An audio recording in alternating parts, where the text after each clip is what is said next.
Good morning, YouTubers, do-it-yourselfers, mechanic shops, any new subscribers and current subscribers, thank you very much.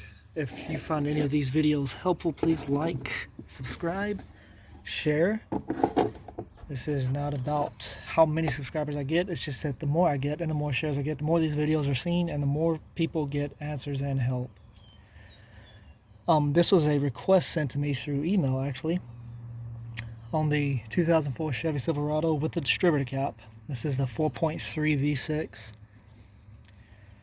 V6. This is a almost constant issue with these specific models and this specific motor. I've not seen the issue pop up with V8. If you've had this issue with a V8, please leave it in the comments and how you fixed it. But the request is that I go into more detail on what the issue is. Unfortunately, I did not record the procedure for removing this because it does require two hands. And I don't have a mounted camera yet, and the way my luck runs, I'm probably not going to get one anytime soon. But you're going to start by removing your air intake. Those are 5/16. And while you're at it, completely disconnect your mass airflow. That is right here. Anytime you've got this off for any reason, it's a good time just to clean it out. This one is still pretty dirty. I'm going to give it another spray. But this has your air intake temperature sensor, your mass airflow. This is vital to how your vehicle runs, and you'd be surprised how much it causes issues. And on another note, they rarely go bad. Rarely ever go bad. It's usually just going to be dirty, which is given a false reading, which causes the computer to either dump less fuel or add more fuel, which causes your richer lane conditions, and we've got more videos coming on that.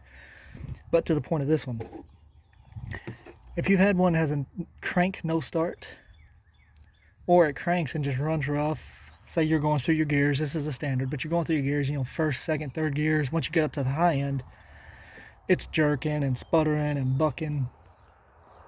And then once you get into overdrive, you're just cruising at highway speeds and she's just steadily jerking and bucking on you. These have been cleaned already, but beforehand, they were corroded up, gunk built up on it.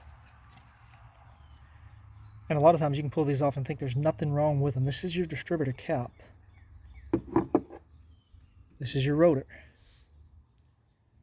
They're notoriously bad on these models for failing. See the moisture on it? It's got a little moisture buildup, trash buildup. And after a while, she's going to lose spark, right? The way this thing fires is in cross sequence. And what'll happen is when the spark's got nowhere to go, it will bounce around inside here. And that's no good. Now the reason this happens on these, you see them little vents? Maybe if I get my dang light out of the way, right there. There's two of those in here. And you see the rust and buildup. And also there's your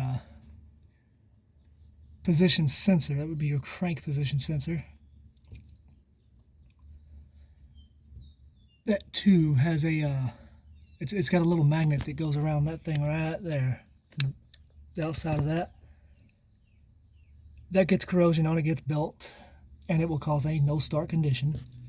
This one actually needs to be replaced, but under the circumstances, I'm not going to replace it. I'm going to clean it up, put a new distributor on it, and she will crank, and she will fail again. If you're going to do this, I advise not going with the cheap one. Just go ahead and spend a little bit of extra for the lifetime warranty. Step up to the next level ones. I do believe they're brass on the contact points. And you know, while you're here, also clean your throttle body. You don't want to move this while it's connected. Disconnect this, disconnect the battery. But you're going to open this up. Just clean it with some a rag and some carburetor cleaner.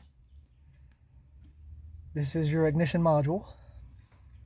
Check these wires. Check this. It doesn't go bad very often.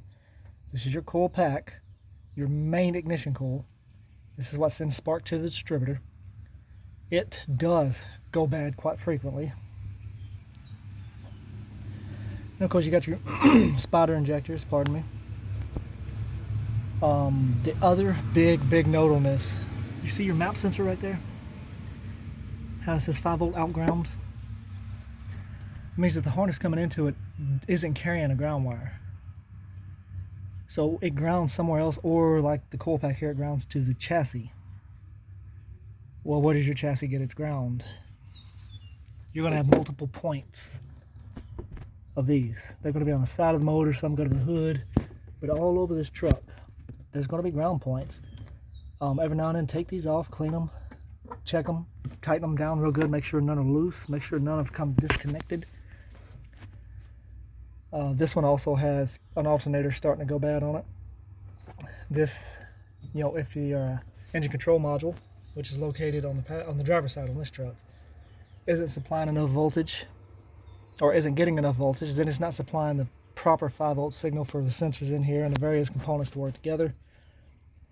It shows off your cam crank correlation. There's your timing issue, your misfiring, and if you're misfiring rich, that's not good. It's actually horrible. And a lot of times it's just simple fixes. I mean, people will go buy their plugs, wires, sensor after sensor after sensor. Sometimes start with the basics. Check your alternator. Do not check it at a parts store. Or if they're going to check it, turn your AC on, turn your lights on, rev your vehicle up to 2,000 RPMs. You cannot check an alternator properly at idle. Clean out your idle air control, your throttle. Check and make sure you have spark.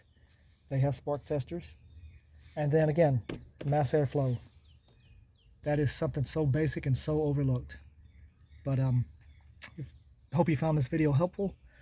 Maybe you're in a similar predicament with it, and hopefully this helps you out. If it does, again, please like, subscribe, and share. And don't hesitate to email, contact, or post comments. I do answer any questions given. Thank you.